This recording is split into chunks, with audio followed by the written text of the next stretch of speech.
Alhamdulillahi Rabbil Alamin. Wassalatu wassalamu ala rasulihil amin Nabiyyina Muhammad ibn Abdullah wa ala alihi wa sahbihi wa man sar ala nahjihi wa ihtada bihadihi wa istanna bisunnati ila yaumiddin, amma ba'd. Yang berbahagia pengurusi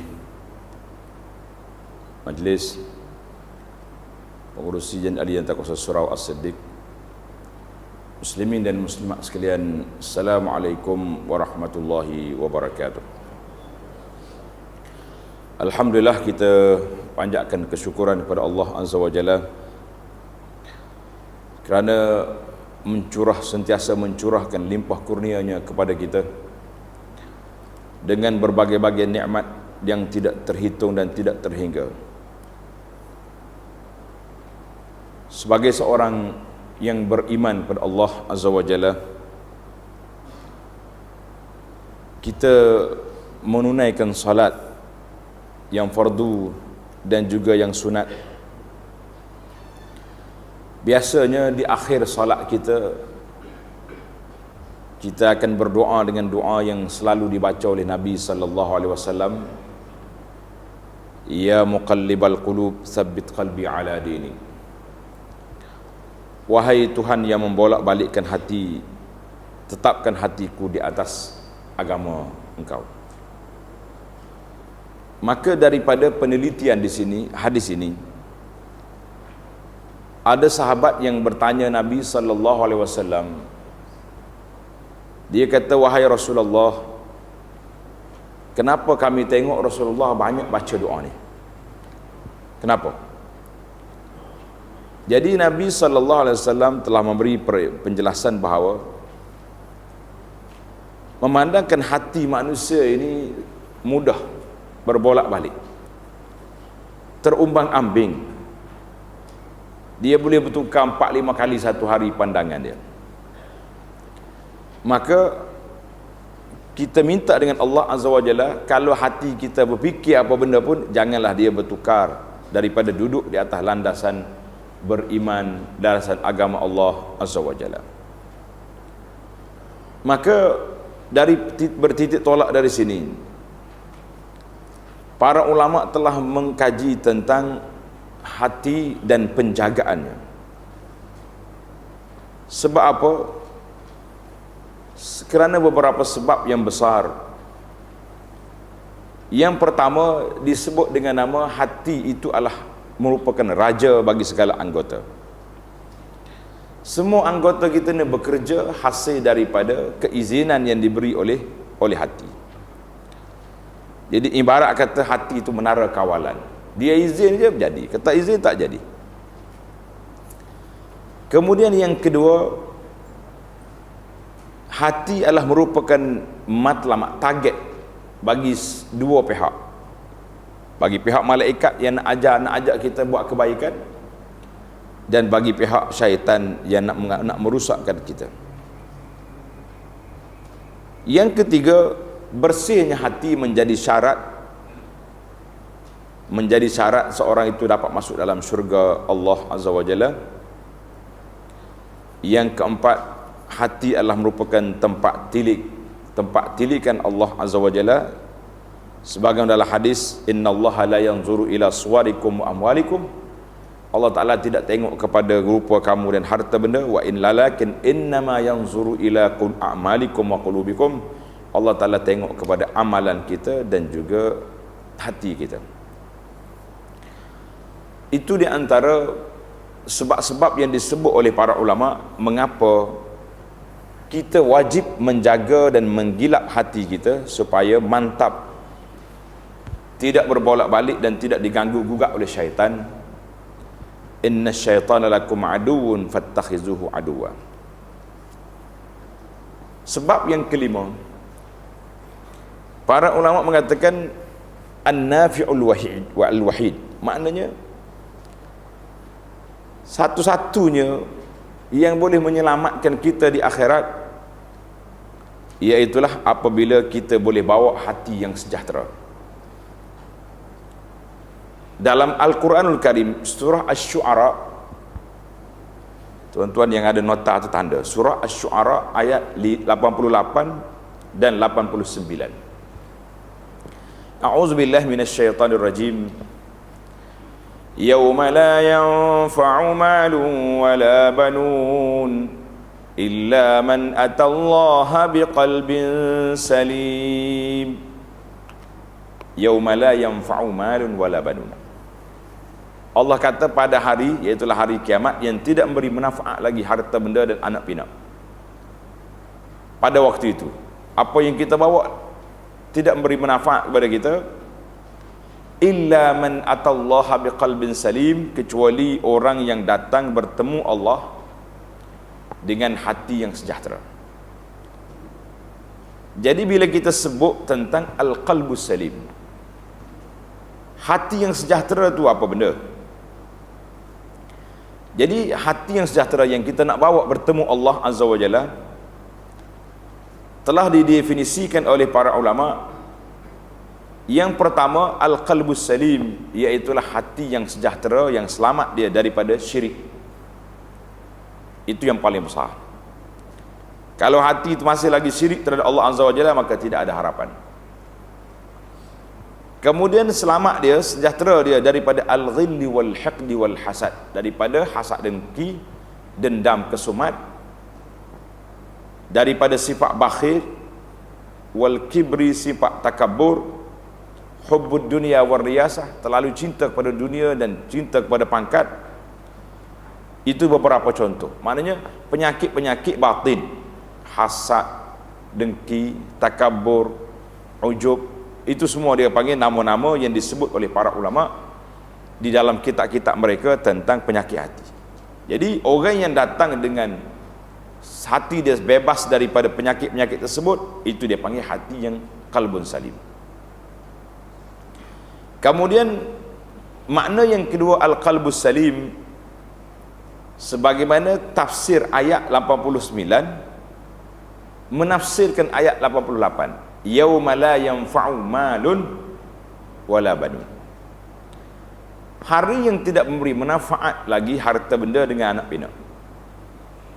Jadi kata ulama tafsir di sini, maksud dianya hari tersebut iaitulah hati yang bebas daripada fitnah harta benda dan fitnah anak keluarga.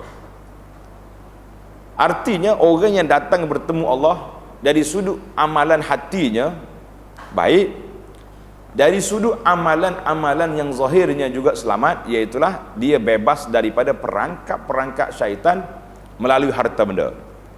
Kita tak terjebak dengan riba, kita tak terjebak dengan rasuah, kita tak terjebak dengan skim-skim sepak kaya yang yang boleh menjadi cepat miskin contohnya. Maka dari sudut harta kita bebas. Dari sudut keluarga, alhamdulillah kita dapat didik keluarga kita dengan cara baik. Jaga solatnya, jaga adab dan akhlaknya, jaga pergaulan dan pergerakan, itu dia panggil orang yang sejahtera. Maka itu dua definisi tentang al-qalbus salim. Satu yang bersifat batin, dalaman, satu lagi bebas dia daripada sifat luaran. Maka para ulama telah menggariskan ada 5 perkara ciri-ciri mesti dibebaskan daripada hati kita untuk mendapat kesejahteraan. Yang pertama, dia bebas daripada syirik yang menentang tauhid. Maknanya kalau kita ni orang sudah bertauhid kepada Allah Azza wa Jalla, kita sudah mengucap 2 kalimah syahadah, kita telah membuat pengakuan setiap hari dan malam dalam solat kita, iyyaka na'budu wa iyyaka nasta'in, itu pengakuan. Tiba-tiba keluar daripada masjid, keluar daripada solat, masih lagi berani pergi mencari tukang-tukang tilik, dukun-dukun yang duduk menipu orang. Jadi itu dia panggil berlakunya pertembungan. Maka bebaskan hati kita ini daripada perkara-perkara yang tak baik. Yang pertama, bebas daripada syirik, syirik yang besar dan juga syirik yang tersembunyi, iaitulah sifat riya dan seangkatan dengannya. Yang kedua, bebaskan hati kita ni daripada perkara-perkara bid'ah ia menyalahi sunnah Nabi sallallahu alaihi wasallam. Jadi hari ini masalah perkara bid'ah, perkara-perkara rekaan dalam agama itu terlalu banyak. Jadi kita hapuskan perkara yang tersebut berdasarkan kepada sunnah yang diajar oleh Nabi sallallahu alaihi wasallam. Yang kedua, bebaskan hati daripada syahwat yang menyalahi arahan Allah azza wajalla. Jadi hak ni Tuhan suruh, hak ni nafsu suruh, maka kita ketepikan yang nafsu, kita ambil yang arahan Allah azza wajalla. Walaupun agak sukar, agak penat, tapi itulah syarat dia. Yang keempat, kita kena bebaskan hati daripada ghaflah. Ghaflah ni makna lalai. Semalam saya sudah bincang di bawah tajuk perbezaan di antara ghaflah dengan nisyan. Ghaflah mana kita lalai daripada mengingati Allah azza wajalla. Nisyan mana terlupa. Terlupa, kalau kita terlupa kerana tersalah itu dimaafkan. Tetapi lalai tidak ada kemaafan di situ sebab kelalaian. Kenapa? Sebab manusia itu lara daripada kedudukan. Yang kelima, bebaskan hati daripada kekangan hawa nafsu yang menyalahi peraturan ikhlas kepada Allah azza wajalla. Maka kata ulama, inilah 5 hijab, 5 penutup ataupun tudung yang menyebabkan hati manusia itu tidak mengenali Allah azza wajalla. Maka oleh kerana semua matlamat kita beribadat kepada Allah azza wajalla ini, matlamat dianya nak sampai kepada hati yang sejahtera. Kita solat, untuk apa solat? Allah Ta'ala sebut innas salata tanha anil fahsya'i wal munkar. Solat itu nak mencegah daripada fahsyak, keji dan benda-benda mungkar. Maka kita solat sebab apa? Nak sejahterakan hati kita dengan ketundukan kita kepada Allah azza wajalla, dengan kita hapuskan sifat-sifat yang tak baik sehingga kita mendapat khusyuk. Kemudian kita berpuasa. Tak lama lagi kita nak puasa, tuan-tuan. Kejap lagi ustaz-ustaz akan bercakap tentang matlamat puasa. Untuk apa kita nak puasa? Jangan kita duk fikir puasa ni bagus, boleh diet, boleh kuruskan badan. Lah, kudus tak puasa pun boleh. Tapi puasa itu matlamat dia untuk apa? La'allakum tattaqun, untuk menjadi orang yang bertakwa. Orang bertakwa di mana monitor dia? Duduk di hati. Jadi keseluruhan hajinya, zakatnya, semuanya nak islahul qulub, nak suruh sejahtera hati kita, sebab nak sampai ke syurga Allah azza wajalla. Tak akan masuk dalam keadaan kumpulan itu kecuali illa man atallaha biqalbin salim. Maka memandangkan keadaan yang besar itu, kita kena ingat hati juga sakit sebagaimana sakitnya tubuh badan. Jadi oleh kerana dia sakit, dia perlu kepada ubat, perlu kepada ubat penawar. Maka dalam hadis yang diriwayatkan oleh At-Tabarani, Nabi sallallahu alaihi wasallam sebut innal iman la yakhlaqu fi jawfi ahadikum kama yakhlaqu thawb. Iman lusuh, pudar, kata orang, dalam jiwa seorang manusia itu. Nabi buat bandingan yang simple, sebagaimana pakaian kita lusuh. Baju yang kita pakai lama-lama dia boleh jadi pudar, daripada warna ni jadi pelik ya warna. Demikian juga iman seorang manusia pudar kalau dia tak jaga, kalau dia tidak kawal, kalau tidak dinaik taraf ya. Maka dalam hadis Nabi kata fas'alullaha ta'ala, hendaklah kamu minta dengan Allah Ta'ala an yujaddidal iman fi qulubikum, supaya Allah perbaharui iman dalam jiwa kita, dalam dada kita, dalam hati. Jadi perbaharui iman itu maksudnya sentiasalah kita kena belajar. Ada beberapa sebab yang boleh meningkatkan keimanan kepada Allah Azza wa Jalla, di antaranya belajar, baca Quran dengan tadabbur. Itu semua mekanisme yang boleh meningkatkan keimanan kepada Allah Azza wa Jalla. Tuan-tuan boleh tengok dalam rakaman YouTube, cari dalam web Abu Anas tu, di bawah tajuk Kembara Iman. Kembara Iman ni kita cuba buat satu ringkasan penjelasan daripada sebuah kitab yang bernama Asbabu Ziyadatil Iman.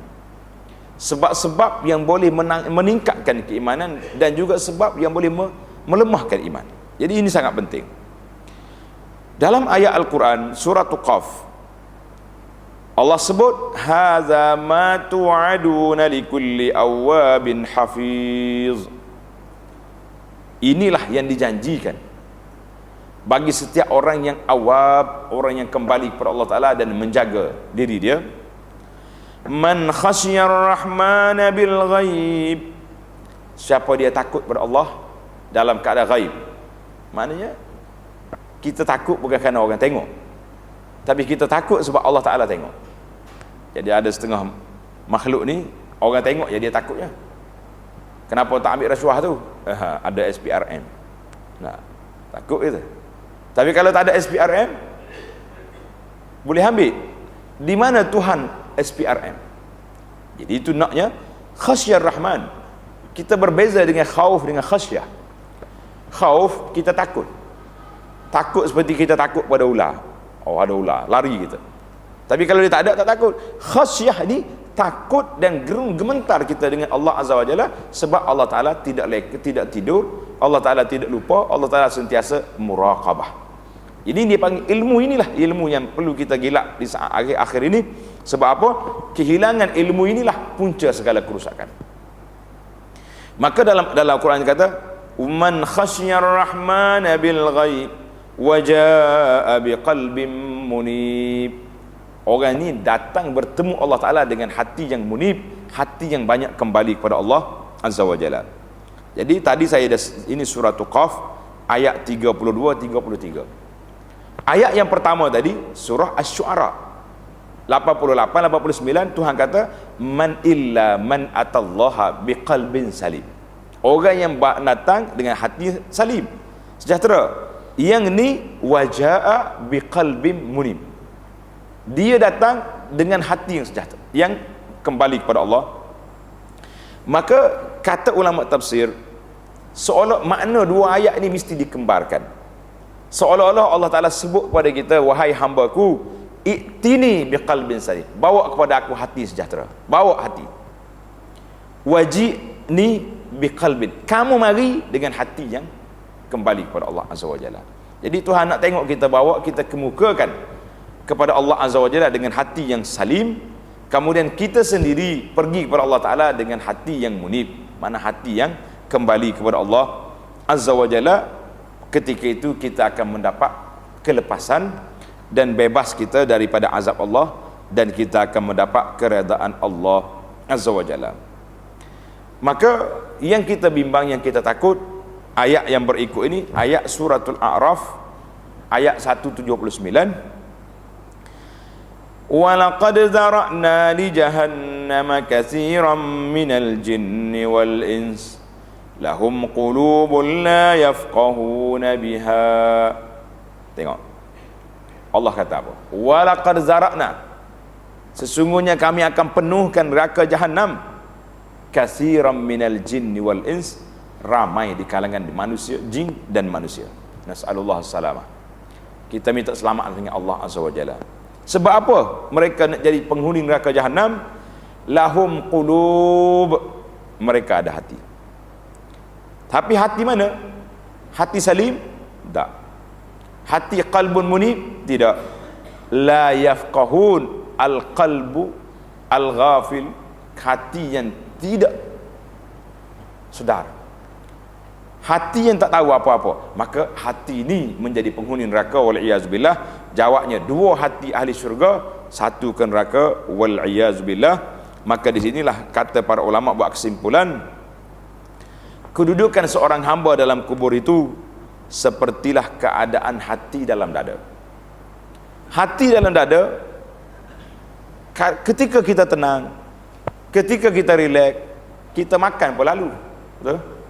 Tidur lena, cakap dengan orang pun suka, sebab hati tenang. Sama juga orang dalam kubur, wal-iyazubillah. Bila masuk dalam kubur, dalam hati yang tidak sejahtera, dalam kubur berbagai-bagai. Ada pertanyaan malaikat pun menakutkan, himpitan kubur pun menakutkan, dan semua perkara-perkara yang berlaku dalam kubur memberi kepada kita suatu perkara yang cukup dahsyat para jemaah sekalian. Kita berpindah kepada sebab yang keenam. Mengapa hati itu perlu dijaga? Sebab hati adalah merupakan baitul imani wat taqwa. Hati adalah merupakan tapak, rumah, tempat gedung simpanan iman dan takwa. Iman duduk di mana? Di hati. Nabi sebut al-iman at-taqwa hahuna. Takwa di sini. Maknanya duduk adalah hati. Seorang sahabat, iaitulah pemegang rahsia Nabi sallallahu alaihi wasallam tentang orang-orang munafik. Tuan-tuan tanda nama dia ni Huzaifah Ibnul Yaman. Huzaifah ni banyak sekali cerita-cerita dia dalam bab ini. Kalau tuan-tuan nak dapat anak sehari dua ni, dapat cucu, ambillah nama ni Huzaifah, cantik nama. Dan simpan siap-siap. Ni sibuk ni, bila boleh anak duk tanya ustaz, nak buat nama apa? Allahu akbar. Kata bini mu 9 bulan mengandung, tak mikir nak buat nama. Sibuk dengan orang lain. Huzaifah kata apa? Haddatsana Rasulullah sallallahu alaihi wasallam hadisain. Rasulullah telah cerita kepada kami 2 hadis. Ra'aitu ahadahuma. Aku dah tengok salah satu daripada. Maknanya Huzaifah kata aku tengok satu, yang satu lagi tak tengok. Haddatsana annal amanata nazalat fi jizril qulubir rijal.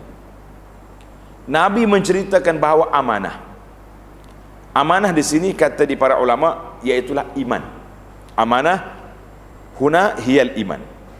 Iman itu telah turun masuk di dalam hati seorang hamba Allah Ta'ala, masuk dalam itu. Bila iaitulah semua kita ni yuladu alal fitrah, dilahirkan di atas fitrah, maknanya mengakui adanya Allah Azza wa Jalla. Sudah ada di situ. Maka melalui hati yang telah menerima iman, summa alimu minal Quran, kemudian mereka telah belajar Al-Quran. Ambil Al-Quran ini untuk apa? Untuk memahami, mengenali Allah Azza wa Jalla. Summa alimu minas sunnah, mereka juga belajar sunnah Nabi sallallahu alaihi wasallam. Jadi kita yang pertama kita belajar Quran, kemudian kita belajar sunnah. Maknanya berusaha, mesti usaha untuk nak meningkatkan keimanan dengan apa? Dengan berpegang kepada 2 tali yang telah ditinggalkan oleh Nabi sallallahu alaihi wasallam berdasarkan kepada penjelasan para ulama kita yang muktabar. Itu satu. Huzaifah kata aku dah tengok ni. Yang kedua, wa haddatsana an raf'iha. Nabi juga menceritakan tentang diangkatnya amanah. Qal yanamu ar-rajulu an-nawmata fatuqbadul amanatu min qalbi. Orang ni tidur, tiba-tiba amanah tu diangkat daripada dada dia. Maknanya iman itu yunza, dicabut daripada mana? Daripada hati seorang. Artinya Huzaifah kata aku tak nampak lagi yang kedua tadi, sebab zaman dia itu zaman sahabat. Maka di sini disimpulkan bahawa iman itu mula-mula dia masuk bertapak dalam hati, dan dia dicabut juga daripada hati, wal iazubillah. Maka bila kita buat benda baik, bertambah iman. Bila buat benda yang tak baik, wal iazubillah, iman tercabut. Kan banyak dalam hadis Nabi sallallahu alaihi wasallam, Nabi kata man kana yu'minu billah wal yaumil akhir. Siapa beriman dengan Allah dan hari akhirat, fala yu'zi jarahu, dia tak menyakiti jiran. Falyukrim taifahu, dia akan memuliakan taif. Jadi dalam hadis yang lain Nabi kata la yazni zani hina yazni wa huwa mu'min, tidak akan berlaku zina seorang pezina dalam keadaan dia beriman. Wala yasrik, tidak mencuri seorang pencuri dalam keadaan dia beriman. Artinya para jemaah, maknanya hadis itu menunjukkan bahawa kalau iman tu mantap, tak akan berlaku benda tadi. Bila iman tercabut, cabut di sini para ulama katakan tidak cabut keseluruhan. Kalau cabut semua, wal iazubillah, itu hati mati, maknanya orang itu sudah kafir. Cabut di sini terangkatnya darjat iman itu sendiri. Jadi macam mana orang tu boleh buat maksiat yang begitu besar, boleh melakukan jenayah yang besar dalam mengikut syariah itu? Sebab keimanan yang sudah terangkat. Nabi kata la yasrik, tak akan mencuri. kalau dia beriman. Maknanya kalau betul-betul orang itu beriman, tak mencuri. Artinya perbuatan mungkar, perbuatan maksiat itulah yang mencabut, yang meruntuhkan, yang mengurangkan keimanan kita kepada Allah Azza wa Jalla. Itu yang pertama, iman menjadi menjadi rumah, hati menjadi rumah kepada iman. Tapak iman. Itu dari sudut peribadi. Dari sudut secara global, iman bertapak di mana? Dalam hadis tentang Fadailul Madinah. Tuan-tuan yang nak pergi Madinah, cantiklah, saya syorkan supaya beli satu buku. Nama dia Madinah Munawwarah, kelebihan dan sejarah. Sekali ingat kembar dia sekali, Makkah Mukarramah, kelebihan dan sejarah, yang disusun oleh Al-Faqir Abu Anas. Jadi dalam buku ni kita tulis hadis Nabi kata, innal iman la ya'rizu ilal madinat kama ta'rizul hayyatu ila juhriha. Iman itu bertapak di Madinah, kemudian dia keluar pergi merayap sana sini sampai ke pelosok dunia. Akhir zaman nanti iman itu balik bertapak di Madinah sebagaimana ular balik ke sarang, ke lubang dia. Jadi hati sama menjadi tapak iman, dan juga hati menjadi bekas kepada takwa. Bila Nabi kita salah tunjuk at-taqwa hahuna, takwa itu di sini Nabi kita tunjuk ke dada dia, maknanya takwa itu dalam hati. Tapi hujah ini at-taqwa hahuna jangan disalah guna. Ada setengah manusia ni dia salah guna. Bila orang tegur dia, kenapa awak tak solat? Hati baik. Sedap juga dah hujah dia. Biasanya, kenapa tak tutup aurat ni? Hati baik. Jadi duk tunjuk sini, semaya pun tidak, puasa pun tidak, dia main hati baik. Baik ke lagu tu? Ada seorang makcik, dia tanya saya, dia kata, Ustaz, anak saya ni baiklah dia, suka tolong orang, suka bantu orang, tapi bak solat masalah, bak aurat tak mau tutup. Macam mana keadaan dia? Jadi saya jawab soalan yang simple saja. Kita kata dia baik dengan orang, tak baik dengan Tuhan. Oh, dia kata boleh beza. Kata boleh, sebab dia baik dengan orang, dia suka tolong orang, dia suka bantu, tapi dengan Tuhan dia tak baik sebab dia derhaka kepada Allah Azza wa Jalla. Jadi macam mana kita nak kata hati baik kalau kita derhaka kepada Allah Azza wa Jalla? Tak mungkin jawapan itu tepat. Orang yang taqwa hauna, sebab apa di sini dia seolah-olah dia panggil generator.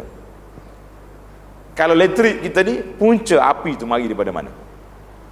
Mari daripada ni. Jadi kalaulah betul takwa di sini, dia akan pancar ke anggota.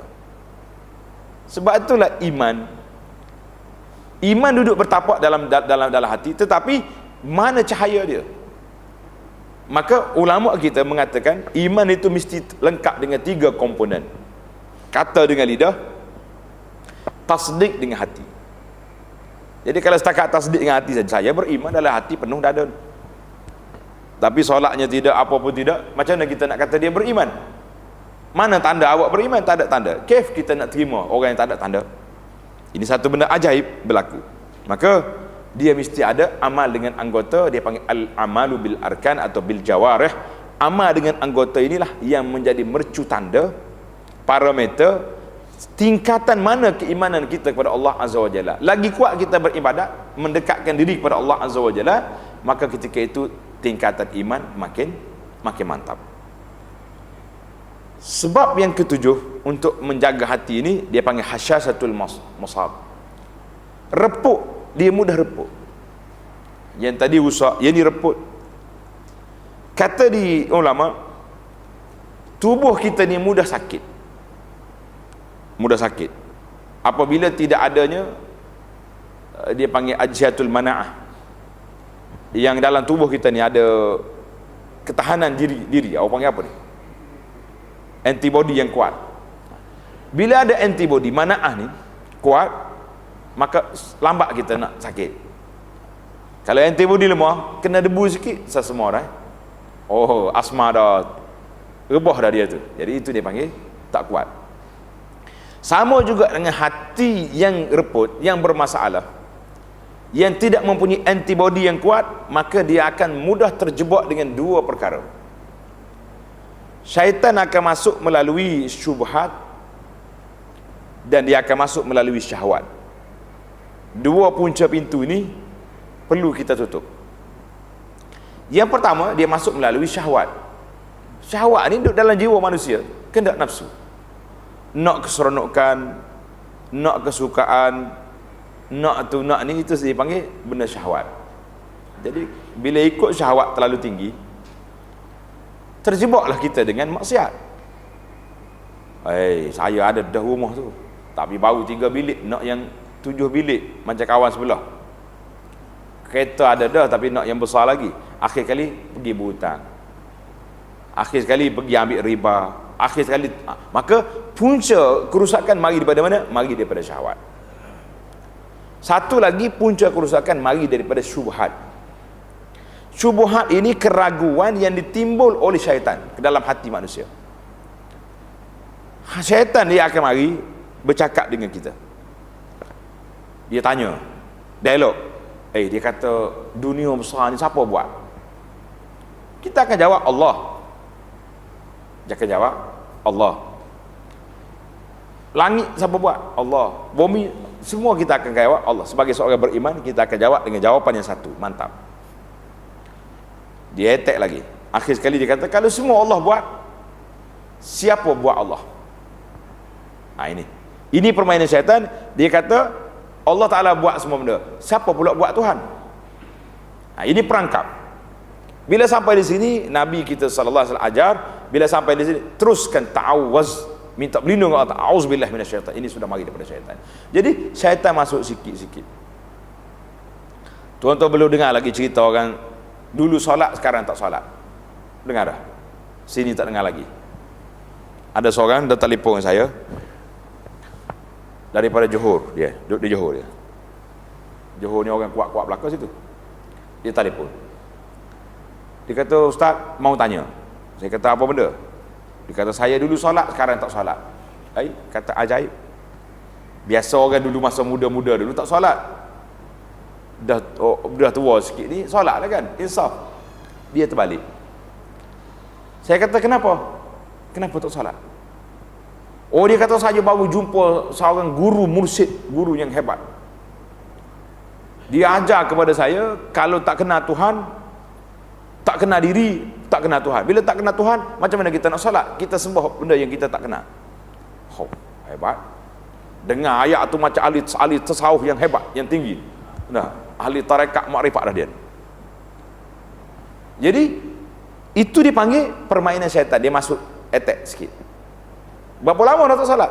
Disebutlah cerita panjang. Yang kita naknya, ini dipanggil syubhat, permainan syaitan. Dia mari. Akhirnya orang ni tak solat. Boleh jadi naik darjah, akan naik lagi tu. Boleh jadi oleh kerana awak tak kenal Tuhan, mana awak bukan Islam. Sudah. Maka tuan-tuan kena ingat, penyakit yang diserang dalam hati melalui dua. Satu, penyakit syahwat yang kita nampak secara zahirnya, berminat dengan ni. Dan akhir sekali, yang kedua, penyakit syubhat, penyakit keraguan dalam beragama yang ditimbulkan oleh orang-orang, oleh syaitan, yang menyebabkan kita lari. Hari ini syaitan bermain dengan permainan-permainan yang ajaib, yang pelik. Saya rasa satu benda yang pelik yang berlaku, iaitulah, tuan-tuan mungkin baca dalam surat khabar, kedatangan pendakwah yang hebat. Semoga Allah Ta'ala pelihara dia daripada perkara yang tidak baik. Iaitulah Dr. Zakir Naik. Mari ke Malaysia. Saya rasa gembira orang pendakwah-pendakwah macam ni pijak kaki ke bumi kita, dengan sumbangannya, dengan jasa dia yang telah begitu banyak memberi sumbangan kepada dunia Islam ini, khususnya dalam dakwah kepada non-Muslim, sehingga dikatakan ribuan orang telah Islam dengan sebab dakwah dia. Jazahullahu khairah. Tiba-tiba ada satu kumpulan Hindu, nama dia Hindrah ni, Hindu lah. Hindu ni saya pun tak apa reti mazhab dia, tapi setakat yang kita duduk dengar tu, hak duk colek tai lembu tu lah. Bantah kepada kerajaan Malaysia kerana membenarkan Dr. Zakir Naik masuk Malaysia. Kononnya, ni saya cukup ajaib, kononnya Zakir Naik ini menyalahi pahaman Ahlus Sunnah wal Jamaah. Hindu. Ajaib tak ajaib? Tuan-tuan kena ingat, dalam dunia ni, yang ajaib dalam dunia ada berapa? Orang kata berapa? 7. Saya kata ini yang ke-8. Ajaib dunia yang ke-8, Hindu bantah pendakwah yang terkena peringkat antara bangsa. Kononnya bukan ahli sunnah, kita kata ini ajaib yang ke-8 yang boleh direkod dalam buku rekod dunia pada hari ini. Ajaib wallah. Ini kecelaruan yang timbul. Sebab apa? Sebab ada sebahagian anak-anak orang Islam juga duk main isu ni, akhir sekali dia pun, orang bukan Islam pun terikut sama. Jadi pelik. Pasal itulah bila banyak sangat timbul cerita tanah kubur. Kalau orang ni buat benda-benda tak baik, kubur terbakar kan. Jadi ada pendakwah cerita, dia orang bukan Islam jadi takut nak masuk Islam. Dia kata mak ayah dia semuanya tak solat belaka, kan bukan Islam. Tak pernah lagi dia tengok kubur terbakar. Tiba-tiba kalau masuk Islam, jadi lagu ni terbakar kubur. Ini benar ajaib. Inilah kecelaruan yang ditimbulkan. Kita mengatakan para pendakwah, berhati-hatilah. Jangan sampai perkataan yang kita guna, ayat-ayat yang kita guna dimainkan oleh orang-orang yang bukan Islam, sehingga mereka boleh buat cerita keajaiban dunia yang seperti ini. Ini penyakit maradus syubhah, penyakit syubhat yang ditimbulkan oleh syaitan untuk menimbulkan keraguan dalam masyarakat. Sebab apa? Bila pendakwah ni boleh membawa ribuan orang, kebetulan dia pun orang India, maka ni puak-puak syaitan bimbang, takut pengaruh dia, kesan dia memberi kesan kepada orang bangsa mereka akan tertarik dengan Islam, tertarik dengan dakwah ini yang menyebabkan dia masuk Islam. Maka dia cuba nak potong daripada awal lagi, nak potong dakwah daripada awal. Jadi para jemaah sekalian, penyakit yang ketujuh ini, penyakit yang cukup dahsyat hari ini yang kita tengok, yang menjadi halangan terbantuknya dakwah kita, iaitulah apabila kita duduk main isu-isu seperti ini yang menyebabkan masyarakat tak boleh nak bergerak ke depan dalam bidang dakwah kerana kita sibuk di tengah jalan. Baik, yang ke-8 dia panggil as-saratan. Hati kita juga akan diserang oleh penyakit yang orang takut dunia hari ini, penyakit kanser. Dia panggil kanser hati ni berat. Kata di ahli-ahli perubatan, dia kata apa? Kanser ni di antara penyakit yang sukar nak kesan. Kadang-kadang orang tengok, pergi hospital dah tahap 4 dah, baru dapat kesan. Biasanya muslimat lah sangat takut kan? Banyak penyakit-penyakit yang menyerang, kanser-kanser yang menyerang ni biasa bawa kepada mati. Nak sampai kepada mati itulah, kalau mati terus ya taklah nampak teruk sangat, tapi nak mati tu sampai kena ni menghadapi ujian yang begitu besar. Dan ahli perubatan kata nak kesan dia susah, kesan penyakit payah. Wa as'abu mirhu, yang paling susah lagi apabila seorang itu tak tahu dia sakit. Itu paling susah. Tak tahu dia sakit, payah. Kita kalau tahu kita sakit, kita akan pergi cari doktor kan? Tapi kalau kita tahu sakit, kita tak kata apa. Awak ni sakit ni, tak ada biasa. Makan lalu, tidur lalu, sakit apa? Awak jangan main-main dengan saya. Sudah. Sama juga dengan penyakit hati. Hari ni kita tahu tak hati kita ada masalah? No, tak ada.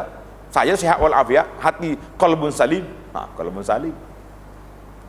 Tapi kalau kita senarai, berapa orang yang kita sakit hati dengan dia? Sakit hati belaka, jiran sebelah sakit hati sebab letak pasu bunga depan tangga, contoh. Orang pejabat sebelah sakit hati juga sebab kenapa? Dia naik pangkat, saya tak naik. Pula. Jadi kalau senarai, orang panggil, barulah kita dapat scan dia punya penyakit tadi, virus yang telah melanda, kanser yang telah melanda ni sudah tahap yang keberapa dalam hati kita. Memang sukar. Jadi kalau kita tahu kita hati bermasalah, di sinilah para jemaah kita kena mencari penawarnya. Bagaimana nak menawar hati yang bermasalah? Yang pertama sekali, banyak kembali kepada majlis, kepada zikir. Banyak melakukan ibadat-ibadat yang sunat dan banyak taubat kepada Allah Azza wa Jalla, serta banyak berfikir tentang masa depan kita. Kita mikir masa depan yang tak habis. Kita duk merancang masa depan. Masa depan apa? Masa depan ni, dekat-dekat ni. Tapi masa depan hakiki padahal hidup seorang manusia duduk di mana? Duduk di akhirat. Kerana perjalanan yang panjang, jaraknya jauh.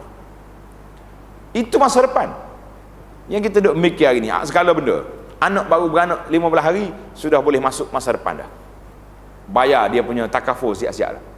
Insurans tak main dah kan, semua dah faham masalah insurans dengan takaful. Insurans konvensional tu haram, yang takaful tu khilaf kita kata. Jadi kita bayar daripada anak umur 15 hari dah boleh masuk takaful.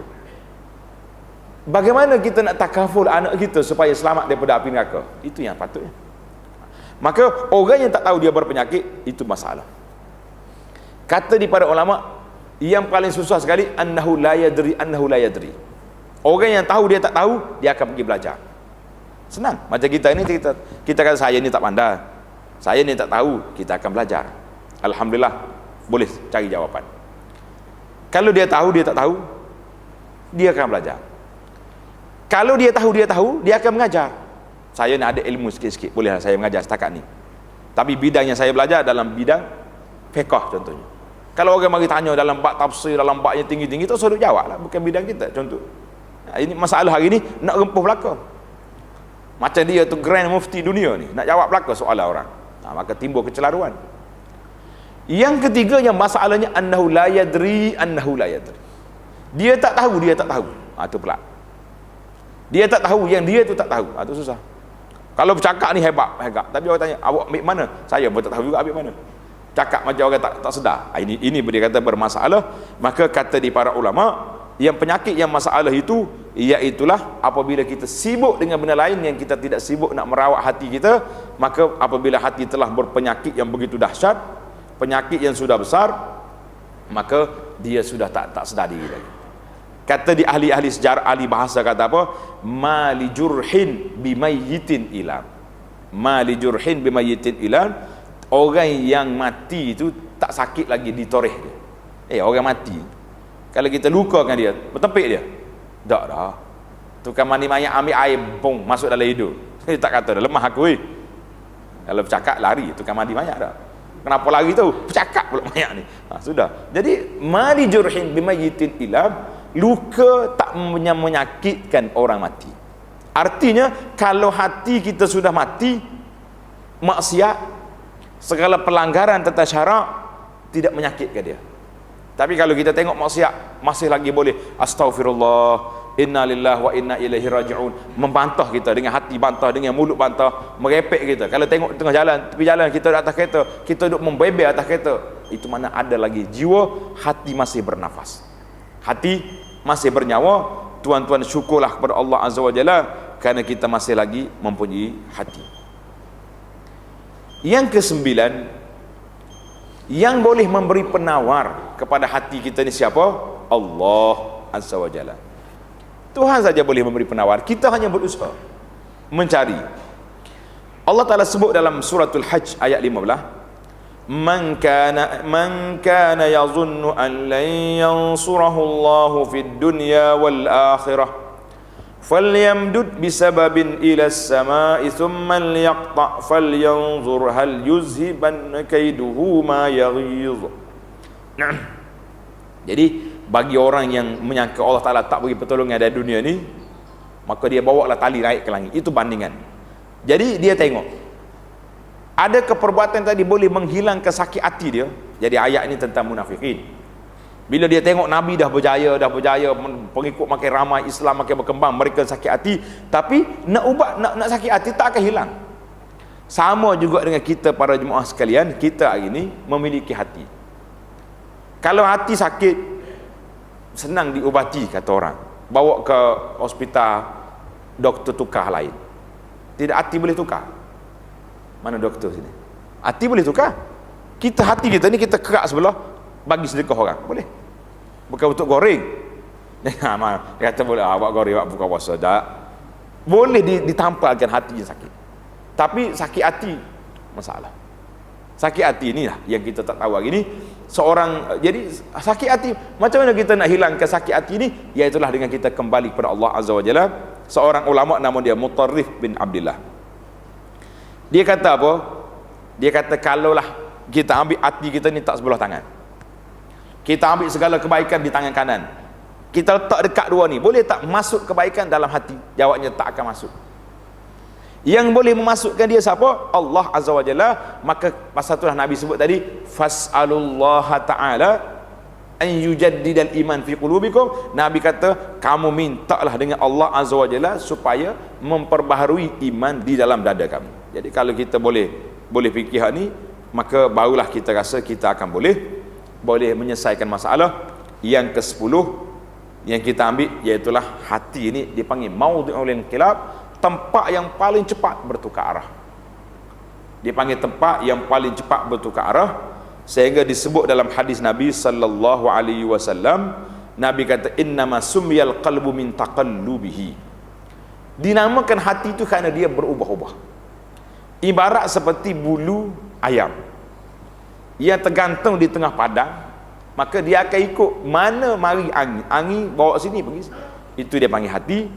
Maka oleh kerana dia ni cepat sangat berubah, pasal itulah kita tengok hari ni saya rasa cemas tuan-tuan bila kita tengok dalam SMS, dalam telefon kita ni selalu masuk soalan-soalan perbalahan suami isteri.